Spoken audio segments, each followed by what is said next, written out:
कल दिल्ली की Rouse Avenue court ने एक ऐतिहासिक फैसला दिया। जो दमन का चक्र मोदी सरकार के द्वारा चलाया जा रहा था और उनके जो हथियार बने हुए थे ईडी जैसी एजेंसियां, जिन्होंने एक प्राइवेट कंप्लेंट के अंदर चार्जशीट दायर करने की कोशिश की और कोर्ट ने उसको माना नहीं, नकार दिया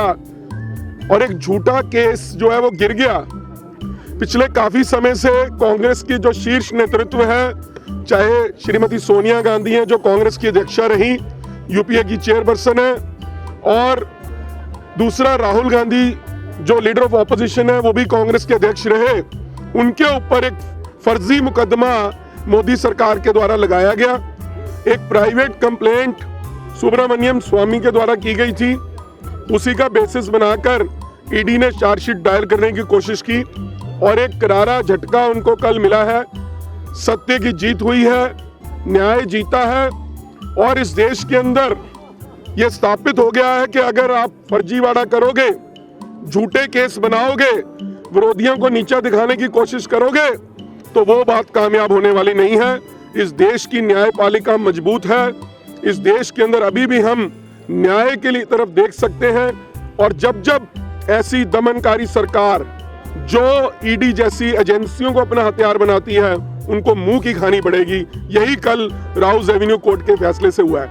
आज जहां हम मोदी सरकार के खिलाफ आवाज उठा रहे हैं, आज हम भाजपा के दफ्तर की तरफ कूच करना चाहते थे, ईडी के दफ्तर जाना चाहते थे, मगर चंडीगढ़ पुलिस के सैकड़ों लोगों ने यहाँ पर बैरिकेड लगाकर हमें रोक लिया है। दूसरी तरफ हमने आज लड्डू भी बांटे हैं, मिठाइयां भी बांटी हैं, क्योंकि जहां सत्य की जीत हुई है, बुराई की हार हुई है, अनैतिकता की हार हुई है,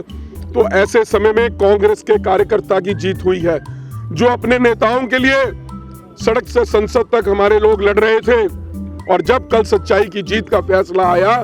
तो पूरे देश में कांग्रेस के कार्यकर्ताओं में, हर उस व्यक्ति में जो न्याय के अंदर आस्था रखता है, जो सच की बात को ऊंचा देखना चाहता है, खुशी का माहौल है। लड्डू बांटे गए, रोष भी प्रकट किया झूठे मुकदमे लगाने का और खुशी भी मनाई हमारे सच्चाई की जीत होने की। देखिए, मोदी सरकार अलग अलग तरीके से इस देश के संविधान के साथ छेड़छाड़ कर रही है। जहां बड़ी बड़ी सेंट्रल एजेंसियों को अपना पिट्ठू बना रखा है, चाहे वो ईडी है, चाहे इलेक्शन कमीशन है, चाहे सीबीआई है, इनकम टैक्स है, वहीं दूसरी ओर वोट चोरी का बड़ा खेल इस देश के अंदर खेला जा रहा है। राहुल गांधी ने 3 प्रेस वार्ता करके उस सब का पर्दाफाश किया, एक एक करके सारी चीजें आपके सामने रखी गई। मीडिया के बंधुओं ने भी देखा कि किस तरह एडिशन डिलीशन का खेल इस देश के अंदर खेला जा रहा है और अब एसआईआर के नाम पर विभिन्न प्रदेशों के अंदर कैसे वोटें काटी गई। बिहार जहां पर अभी चुनाव संपन्न होकर हटा है, वहां 66 लाख वोट काट दी गई, 21 लाख नई जोड़ दी गई और किस तरीके से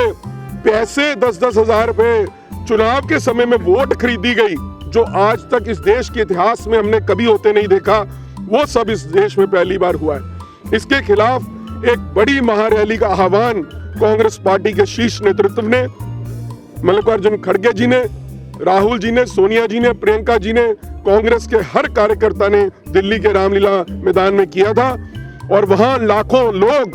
देश भर से आए, विभिन्न प्रदेशों से आए, जिन्होंने अपनी रोष का इजहार वहां पर किया और मोदी सरकार के खिलाफ खूब वहां पर चर्चा भी हुई, नारेबाजी भी हुई, लोगों ने अपनी अपनी बात भी रखी और देश ने भी देखा कि मोदी सरकार के खिलाफ किस तरह से देश की जनता जो है वो लामबंद हो रही है। इसलिए चंडीगढ़ से भी बहुत से लोग उसके अंदर गए थे। आने वाले दिनों में भी हम अपना जितने भी प्रोटेस्ट हैं, जो भी मुद्दे हैं,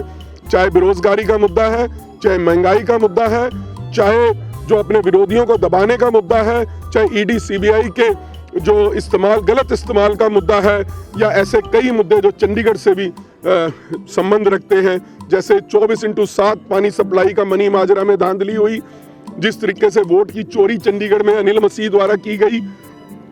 और ऐसे बहुत से मुद्दे हैं जिनको लेकर चंडीगढ़ की कांग्रेस सड़क पर प्रदर्शन करती नजर आपको आएगी। मेयर चुनाव के अंदर हमारी कोशिश रहेगी कि भाजपा को हराने के लिए हम पूरा जोर लगा दें और पिछली बार भी आपने देखा कि हम सीनियर डिप्टी मेयर की जो चुनाव है वो जीत गए थे।